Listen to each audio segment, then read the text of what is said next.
தேசம். திரு கார்த்திக், உங்களை பயன்படுத்திய சம்பவம் என்ன சொல்லுங்க சார். எனக்கு ஆன்மீகத்தில் ரொம்ப நாட்டம். இதெல்லாம் பேய் அது இதுன்னு பார்த்துக்கிட்டு இருப்பேன். அது இதுன்னு என்ன இது ஆராய்ச்சி பண்ணுவோம், இது என்ன இது அது என்ன அதுன்னு ரொம்ப ஆர்வம். இதுல படிக்கிற சமயத்துல இது ஆர்வம். அப்ப என்ன செஞ்சேன், அப்ப நான் இந்த ஆன்மீக மாந்திரிக புத்தகத்தை சில இதை படிச்சுட்டு இருக்கும்போது அவங்க என்ன சொல்றாங்க, ஓகே மோகினி கூப்பிடுன்னா இந்த இது இருக்குல்ல, இந்த வாழை மரத்துல அந்த பாலை துங்குதுல அதுல ஊசியை குத்தி ஒரு நூலை கொண்டு நேர கட்டில ஒண்ணு சொன்னாங்க. நான் என்ன செய்யேன், இத நான் செய்யணும்னு தோன்றிடுச்சு.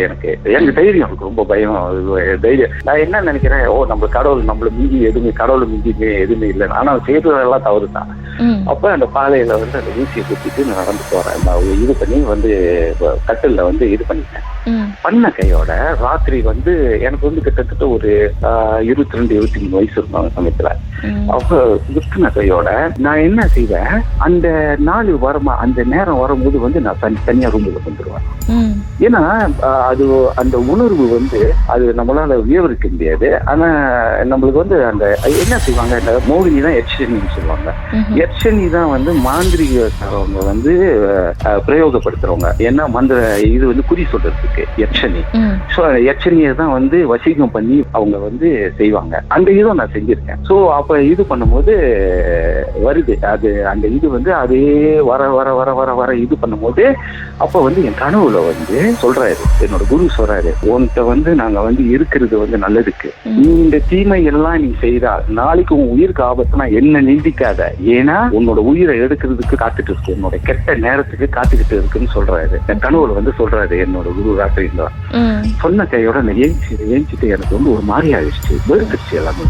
வெறுத்துக்கு என்னோட அவர் இப்படி சொல்றாரு இதுல. அன்னைக்கு நான் படுத்திருக்கேன். நம்ம நூல் ஒரு வாட்டி கட்டினா போதும், மத்த நாள்ல அது தொடர்ந்து வந்துடும். அந்த டைம்ல நான் படுத்து தூங்குறேன், என்கிட்ட சொல்றது நான் கல்யாணம் பண்ணிக்கிறேன்னு சொல்லுது. இப்போது மோகினி நம்மள கல்யாணம் பண்ணிக்கணும்னு சொன்னா நீங்க சரின்னு சொல்லிட்டா முடிஞ்சிச்சு, உங்களை கடவுளாலையும் காப்பாற்ற முடியாது. அதோடைய சத்திய வாக்கு அதுதான். அப்ப நான் என்ன சொன்னேன், நான் சும்மா ஒரு விளையாட்டு தெரிஞ்சது. அது என்ன சொல்லுது, நான் உன்னை விட மாட்டேன், எனக்கு ரொம்ப பிடிச்சிருக்கு, நீ ரொம்ப என்சனமா இருக்க, ரொம்ப அழகா இருக்க, எனக்கு ரொம்ப பிடிச்சிருக்கு சொல்லுது. எனக்கு எப்படி தோணுதுன்னா, கனவா இல்லைன்னா அந்த படுத்த கையோட அந்த மாதிரி மோகினி நம்ம கூட தொடர்பா இருந்துச்சுன்னா நம்ம என்ன செய்வோம்னா இருட்டான பகுதியில தான் நிற்போம், யார்கிட்டையும் பேச மாட்டோம், நம்ம தனிமைப்படுத்திக்குவோம் சொந்தமா. அந்த மாதிரி ஒரு சூழ்நிலையை நானே அது நார்மலா உருவாக்கிக்குவோம். நான் ஆன்மீகத்துல ஆர்வம் இருந்த வச்சு எனக்கு அந்த அளவுக்கு எஃபெக்ட் பண்ணல. ஆனா என் நேசிவுக்கு இந்த மாதிரி எஃபெக்ட் பண்ணி அவன் உயிரை நிலைமைக்கு போயிடுச்சு. சோ அப்ப கையோட நான் என்ன செஞ்சேன், இது இது சரியில்லை, இது நம்ம வேட்டிதான் ஆகணும்னு சொல்லிட்டு. அந்த மோகினி வந்திருக்கும் சார். பல நாள் கிட்டத்தட்ட ஒரு 1.5 மாசம் 2 மாசத்துக்கு தொடர்ந்து. முடிஞ்சிருமோ அப்படின்ட்டு என்ன நம்மள இளமை பருவத்துல நம்ம செய்யக்கூடிய காரியம் பயமாவே தெரியாது. ஆனா இப்போ நம்ம ஐயோ இந்த அளவுக்கு எல்லாம் இதெல்லாம் நம்ம கடந்து வந்திருக்குமான்னு நம்ம யோசிக்கிறோம். என் நேசிவுக்கு இப்ப அந்த மோகினி குடிக்கும் போது நான் உணர்ந்தேன் அந்த இது. அப்ப நான் பேசாம இருந்த கையோட அது என்ன செஞ்சிருச்சு, அன்னாரம் கனவுல வர செஞ்சிருச்சு. எனக்கு நீ எனக்கு வேணும், நான் உன்னை விட மாட்டேன், நீ பாரு இத்தனை நாள்ல உன்னை கொண்டு போறேன்னு சொல்லிட்டு நான் என்ன செஞ்சேன், அது நாள் ஆவ என்ன செய்யும், உங்கள்கிட்ட உருவத்தை நேரடியா காமிக்க ஆரம்பிக்கும். அதோட உண்மையான உருவத்தை காமிக்க ஆரம்பிக்கும். அப்ப நான் வேண்டிட்டு நம்மளுக்கு நெற்றி கண்ணுன்னு வருது. பூத கண்ணுல பார்த்தோமா அது நம்ம உருவம் வேறவங்க ஒரு பெண்ணோட உருவமா இருக்கும். ஆனா நம்ம நெற்றி கண்ணோட இதுல நம்ம அது உண்மையான சுரூபம் தெரியும் நம்மளுக்கு. சோ அந்த சமயத்துல நான் தியானம் பண்ணிட்டு இது பண்ணிட்டு உட்காந்து இருக்க வேண்டிய, அப்பா என்ன மன்னிச்சிரு இந்த இதுலயே என்ன விலைக்கு கொடுப்பாரு சொல்லிட்டு இது பண்ணி என்னோட உண்மையான சுரூபம் எனக்கு காமிங்க சொன்னதுக்கு சொன்னா அன்னைக்கு வருது என்ன நோக்கி ஐயோ என்னால பயம் கொடுத்துச்சு. அது என்னால பார்க்க முடியும். அது பல்லுலாம் வந்துட்டு ரொம்ப மாதிரி பல்லு எப்படி இருக்கும் ரொம்ப இருக்குல்ல இந்த இது அதே மாதிரி இருக்கும். அந்த பல்லுலாம் முகம் வந்து எப்படி இருக்கும்னா இப்ப வந்து பெண்கள் வந்து இது வந்து கல்யாணம் பண்ணாத கன்னி பெண்கள் தான் இது. அதனாலதான் வந்து ஆண்களை பார்த்து அவங்க போவாங்க. சோ ஏன்னா துணை தேடுறதுக்காக.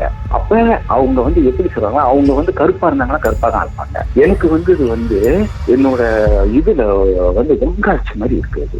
முகம் வந்து செத்த பிறகு வந்து வெளுத்து போயிடும் அந்த மாதிரி இருக்கு அந்த சதெல்லாம் அப்படி இருக்கு. ஆனா கண்ணு அதோடைய பல்லு அதெல்லாம் ரொம்ப பயங்கரமா படும் பயங்கரமா இருக்கு. மோதி வந்து கீழே அந்த பாதம் மட்டும் வந்து திட்டுது. என்னை பார்த்து சிரிக்குது. சிரிச்ச கையோட எனக்கு உண்மையிலே ரொம்ப பயந்துட்டேன். ஆளி போயிட்டேன். நான் இந்த மாதிரி ஐயோ ரொம்ப அந்த பயந்த கையோட எனக்கு வந்துட்டு ஒரு வேர்த்து இருக்குது. நேரடியா பார்த்தேன். அப்படி என்ன பார்க்க போறதானே அது தட்டி ஆளு இழுக்கிற மாதிரி இருக்கு. எனக்கு நான் எழுதிச்சு இப்படி பாக்குறேன். ஆனா எனக்கு வந்து வாயிலும் கட்டிடுச்சு. என்னால யாரையும் கூப்பிட முடியல. அப்புறம் வந்து நான் வந்து குருவோட நமஸ்காரம் தான் சொல்றேன். அப்பயும் குருவோட இது பண்ண கையோட அப்பயே பின்னால போய் விலகி அப்பயும் சொல்லுது, உன்னை நான் விட மாட்டேன். சும்மா இருக்கிறவள நீ கூப்பிட்ட தானே, நான் உன்னை வந்து நிச்சயமா வந்து நான் பழி வாங்க விட மாட்டேன்னு.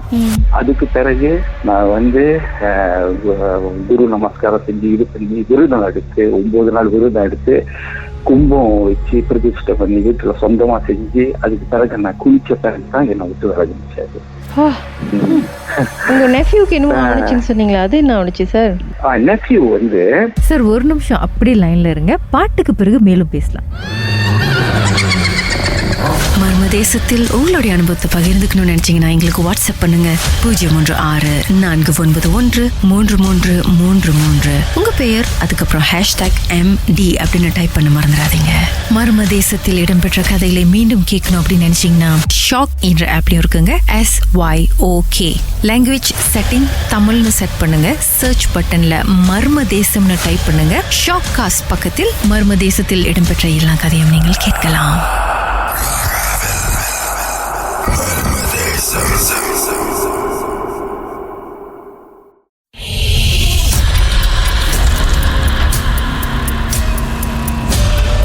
ராகவில் இது மர்மதேசம். திரு கார்த்திக் அவருடைய பருவ காலத்துல நடந்த சம்பவத்தை நம்மோடு பகிர்ந்துட்டு இருக்கிறாரு.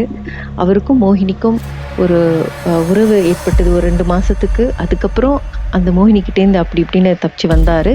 அப்புறம் உங்க நெஃப்யூக்கு இதே பிரச்சனை வந்ததுன்னு சொன்னீங்களே சார், அது என்ன, அதை சொல்லுங்க. ஓகே, நெஃப்யூ வந்து ஆர்மியில வேலை செய்யறாரு. உனக்கு வந்து ஒரு என்ன சொல்லுவாங்க, ஒரு பயந்த சுபாவம். தங்குற இதுல வந்து இவன் வந்து படுத்து இருந்திருக்கான். ஒரு வாட்டி படுத்து இருக்கும் போது வந்து சலங்க சத்தம் வந்து கேட்டிருக்கு. அந்த சலங்க சத்தம் வந்து கேட்க இவன் கிட்ட வரும்போது, ஏன்னா இவனுக்கு வந்து பெரிய கண்டாலே அலர்ஜி, ரொம்ப பயந்தாங்கொலி வந்து வரும்போது இவனுக்கு வந்து பயப்படுறான். எப்போதும் வந்து ஆத்மாக்கள் வந்து இந்த மோகினிகள் இந்த ஆத்மாக்கள் வந்து எப்போதும் வந்து நம்ம பயந்த சுபாவம்னா வந்து இயல்பாவே அதுக்கு தெரியும். நம்ம அது படிக்கிறோம். அப்ப அவன் வரும்போது அதோடைய நோக்கம் என்னன்னா இவனை தான் நோக்கி வருது. ஏன்னா இவன் வந்து ஒரே ஒரு கமலம் தான், மற்றவங்க எல்லாம் வந்து மயக்கிறவங்க, அவங்களோட அவசரம் இல்லை. ஓகே, அப்ப நடந்து வந்து கிட்ட வரும்போது அந்த சலங்க சத்தம் வந்து ரொம்ப வேகமா கேட்ட கைது இவன் போர்வை போத்திட்டு உள்ளுக்கு வந்து முழிச்சிருக்கான்.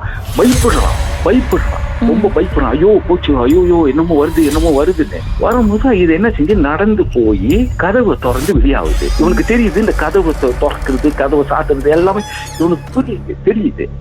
தெரிஞ்ச கையோட அந்த பையன் என்ன செஞ்சுட்டான், சரி விட்ட கையோட மறுநாள் வந்து அப்படி இருக்கன்னு சொல்லிட்டு அதுல இருந்து வந்து இவன் என்ன சரி எல்லாத்தையும் பேசுறது வந்து அப்படியே குறைச்சிட்டான். ஏன்னா அது வந்து நம்மள வந்து தனிமைப்படுத்திடும். ஏன்னா நான் வந்து உணர்ந்தவன் தனிமைப்படுத்திடும் நம்மள. அதே மாதிரி வந்து அவனை வந்து தனிமைப்படுத்து. ஏன்னா அதோட டைம் வந்து எப்போதும் வந்து இந்த மோகினியோட இது என்னன்னா எச்சனியோட அது வந்து ஒரு டைம், அந்த டைம் ஃப்ரேம்ல வந்து கரெக்டா வந்து அதோட வேலை வந்து உங்களுக்கு அந்த கெட்ட நேரம், நம்மளோட கிரக நிலைகள் சரியில்லை, நம்மளுடைய ஆயுள் விருத்தி வந்து சரியா இல்லைன்னா அந்த நேரத்துல வந்து நம்மள சோ அதுக்குதான் அது காத்துக்கிட்டு இருக்கோம். யார்கிட்டையும் வந்து பேச பிடிக்கிறோம், அவங்க அம்மாட்ட அடிக்க மாட்டான், எங்க அக்காட்ட அடிக்க மாட்டான், யார்ட்டையும் அடிச்சு பேச மாட்டான், ஒண்ணுமே செய்ய மாட்டான், அப்படியே இருந்திருக்கான். இருந்த கையோட ஒரு நாள் வந்து அந்த கேம்கிட்டே வந்து ஒரு 15 பில்டிங் இருக்கு. அதுல வந்து அந்த ஆபீஸ் பர்னிச்சர்ஸ் அந்த அதெல்லாம் வந்து அங்க போட்டு வச்சிருக்காங்களாம். அந்த இடம் வந்து யாருமே போக மாட்டாங்களாம். ஆனா இவன் வந்து அந்த இருட்டான பகுதியில போய் ஒன்றைய போய் படிச்சுட்டு உட்காந்துருப்பானா. இவனை அங்க போக சொல்லுமா, ஆக்சுவலி வந்து அங்கேயும் வந்திருக்காது. அவன் வந்து உள்ளுக்கு போயிருக்கான். உள்ள போயிட்டு போய் உட்காந்துருப்பான். அவன் முழு பகுதியில கண்ணாடி உள்ளுக்கு ஒரு பெண்ணு வந்து பாக்குறது இவனுக்கு தெரியுது. இவன் உத்து பாக்குறான். இது யாரு நம்மள பாக்குறா, இது யாரு நம்மள பாக்குறாங்க. கொஞ்ச நேரம் சென்று அவன் கண்ணு மூடி கண்ணத்தை விட்டு பின்னால் வந்து நிக்குது. சோ அதுதான் வந்து அவனோட உடல்ல கூறு இருக்கிறது. தப்புன்னு வந்து பின்னால் வந்த கையோட திடீர்னு வந்து பயம் கொடுத்துருச்சு அவனுக்கு. உடனே விளையாடிட்டான். வெளியாவன கையோட கனவுல வர சொல்லிச்சு. கனவுல வந்து எனக்கு வந்து உன்னை ரொம்ப பிடிச்சிருக்கு, நான் வந்து உன்னை கல்யாணம் பண்ணிக்கிறேன்னு சொல்லுது. அதே மாதிரி தான் கேட்டுது. என்ன செய்வாமா, நீ உன்னை வந்து கண்ட்ரோல் பண்ண சொல்லிருச்சு. அது மைனை தான் கண்ட்ரோல் பண்ணும். மைனை கண்ட்ரோல் பண்ணி இவன் என்னமா செய்வானா, டைம்ல யார்ட்டும் பேச மாட்டானா. அப்போ ஒரு மலாய்க்கர் வந்து இவர் கூட வேலை செய்யற ஒரு சொல்லி அவரு என்ன சொன்னாரா, ஏன் ஒரு மாதிரியா இருக்கு நீ, உனக்கு இன்னமும் இருக்கு மேல, நீ உங்க சாமி போய் பாரு, உனக்கு இன்னமா இது வந்துட்டு மோகினி எப்போதும் வந்து உடல்லே இருக்காது, இந்த ஆத்மாக்கள் தான் வந்து பொசஸ் பண்ணும். இதுதான் வந்து நம்ம பக்கத்திலேயே தான் நிற்கும். இவர் என்ன செஞ்சுட்டாரு, இப்படியே இருக்கும்போது இவர் வந்து ஒவ்வொரு நாளும் வந்து அந்த பாலடைஞ்ச அபெண்டன் பில்டிங் அங்க போய் உட்காந்துக்குவாராம். உட்காந்துட்டு அந்த இடத்துல அவ்வளோ நல்லா இருக்கும் அந்த இடம். அவருக்கு வந்து உருவம் தெரியாது, ஆனா அவருக்கு விளங்குது. யாரும் சலசலன்னு சிரிப்பாங்களாம். அந்த சிரிப்பு வந்து சொல்றாரு, அந்த வாய்ஸ் வந்து ரொம்ப ஸ்வீட்டான வாய்ஸ் தான். அந்த வாய்ஸ் ரொம்ப ஸ்வீட்டான வாய்ஸ். அப்ப இவர் என்ன செஞ்சிருக்க, பேசாம இருந்துட்டு கொஞ்ச நாள் சென்று இப்படியே இருந்திருக்காரு. இவர் யார்ட்டையும் சொல்ல, கடைசியில் அவங்க அம்மாக்கு டெலிஃபோன் அடிக்கிறாரு. அம்மா என்னால முடியலம்மா, நான் செத்துருவோம்மா, என்னால முடியலம்மா என்ன அழுந்திருக்கான். அழுந்ததோட எங்க அக்கா வைந்து கீந்து எல்லாம் இது பண்ணி கூட்டிட்டு வந்திருக்கு. நீ அவங்க அம்மாட்ட சொல்லிட்டான், என்ன ஒண்ணுமே செய்ய முடியாதுமா, என்ன ஒண்ணுமே செய்ய முடியாதுன்னு சொல்லி அழுந்திருக்கான். அழுந்த கையோட அவன் அறியாம போயிட்டு எங்க அப்பா இறந்துட்டாரு. அவர் குருவால இருந்தாரு, குருமாராச்சு. அவர்கிட்ட போய் அழுந்திருக்கான். வணங்கிட்டு வந்து படுத்துட்டு 2 நாள் கதவு இருக்கு. அவங்க தங்கச்சி கனவுல எங்க அப்பா வந்து நடந்து வந்து கேட்கறான். கனவுல வந்து கேட்கிறாரு எங்களுடைய நேசிட்ட, என்னடா உனக்கு என்னடா. அப்ப இவங்க சொல்றாங்க, என்னால முடியல தாத்தான்னு. முடியலையா, சரி இல்லை. அப்படியே கண்ணை மூடி சிரிச்சுட்டு ஒருத்தர் வருவாரு, அவரு உன்னை காப்பாத்துவாருன்னு சொல்றான். கொஞ்ச நேரம் சென்று பார்த்தா கோலை பிடிச்சிட்டு முனீஸ்வரர் வந்து வேசியை கட்டிட்டு அப்படி எல்லா இடத்துலயும் எத்தனையோ பூமி பார்த்து ஒண்ணுமே நல்லா ஆகுது. ஏன்னா அவனுடைய அந்த அந்த கெட்ட நேரம் அவனை எடுக்கணும்னு ஒரு சூழ்நிலை. அதனால எந்த நம்ம மாந்திரிகவாதிக்கு போனாலும் நம்மள வந்து காப்பாற்ற முடியும். அன்லஸ் வந்து நம்மளுக்கு வந்து ஆன்மீகம் வந்து இயல்பாவே இருந்துச்சுன்னா, இல்ல அந்த சக்தி இருந்துச்சுன்னா நம்மளை காப்பாத்தி. அதோட குரு, அதுதான் அந்த குரு வழிபாடு நம்ம ரொம்ப முக்கியம். இது சொல்ல விரும்புறேன். அப்ப அவரு வந்து சொல்றாரா, அப்ப முனீஸ்வரர் வராரு பாரு. அவரு வந்து வராராம், ஒரு கோலை பிடிச்சிட்டு வேசியை கட்டிட்டு அப்படியே இடுப்பு அப்படியே குனிஞ்சிட்டு வந்து வயசான கிழமை ஒரு 85-90 வயசு இருக்கும் வராராம். வந்து இது பண்ணாராம். அப்ப எங்க அப்பா கேட்கிறாரா, என்ன பிரச்சனை அவனுக்குன்னு. ஆனா அவருக்கு தெரியும், சும்மா கேட்கிறார். அப்ப எங்க அப்பா சொல்றாரா, அவனுக்கு என்னமோ இந்த மாதிரி. ஓ அப்படியா சொல்லிட்டு கிட்ட போறாராம். கிட்ட போய் அவங்க கொஞ்சம் தூரமா நிக்கிறானா, அந்த பொண்ணு வந்து நிக்கிறான் பக்கத்துல. பொண்ணு வந்து நின்று சொல்றாராம், கனவுல வந்து இது கனவுல நடக்குது. சொல்றாராம், இந்த பையன் எனக்கு வேணும், எனக்கு வந்து பையன் இவரை காப்பாற்ற முடியாது. அப்ப இவரு சொல்றாராம், நீ போயிரு, இல்ல நான் அது சொல்லுதான், நான் கெடுவு கொடுக்குறேன், இன்னும் வந்து ஒரு நாள் இதை கூட்டிட்டு போயிடுவேன். அவரு சொல்றாராம், நான் உனக்கு கெடுவு கொடுக்குறேன், நான் உனக்கு கெடு கொடுக்குறேன், இப்பே நீ போக முடியாதுன்னு சொல்லி அழுவுதான், கத்தி கதறுதான். அந்த கோல் இருக்குல்ல, கோலை எடுத்து வந்து பூமியில ஒரு 3 தட்டு தான். அந்த ஆத்மா, அந்த மோகினி வந்து கத்தி கதறி அந்த இடத்த உடுத்து பிச்சு, என்ன விட்டுருங்கன்னு சொல்லி பிச்சுக்கிட்டு ஓடி ஓடின கையோட பையன் வந்து மறுநாள் ஏந்திக்கலாம். அப்படியே ஃப்ரெஷ்ஷா எழுந்திருக்கான் பையன். நல்லா இது உண்மையான நடந்த கதை, என் நெஃப்யூக்கு நடந்த கதை. போராட்டம் தான் உங்களுக்கும் உங்க நெஃப்யூக்கும். மர்மமான சம்பவத்தை நீங்களும் எங்களோடு பகிர்ந்துக்கணும்னு நினைச்சீங்கன்னா வாட்ஸ்அப் பண்ணுங்க 036-491-3333. உங்க பெயர், அதுக்கப்புறம் #MD அப்படின்னு டைப் பண்ண மறந்துடாதீங்க. மர்ம தேசத்தில் இடம்பெற்ற கதைகளை மீண்டும் கேட்கணும் அப்படின்னு நினைச்சீங்கன்னா ஷாக் என்ற ஆப்லயும் இருக்குங்க.